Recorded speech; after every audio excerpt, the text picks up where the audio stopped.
Jeshi la Walinzi wa Mapinduzi ya Iran yani IRGC imewaonya watu katika eneo hilo kuondoka katika maeneo ambako kuna vikosi vya Marekani.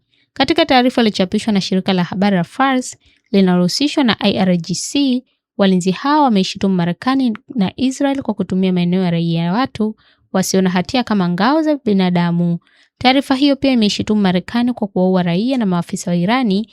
Ikumbukwe kwamba IRGC imetoa onyo kadhaa kama hizi tangu kuanza kwa vita. Hapo awali tarehe 14 Machi, IRGC iliwashauri wakazi wanaoishi karibu na maeneo ya viwanda vya Marekani katika Mashariki ya Kati kuhama. Hata hivyo, katika onyo hili la hivi karibuni, mamlaka za Irani hazikutaja eneo maalumu na inaonekana kuwa ni onyo la ujumla. Makamanda kadhaa wakuu wa IRGC wameuawa katika vita vinavyoendelea. Irani haijatoa takwimu zozote za vifo katika siku za hivi karibuni.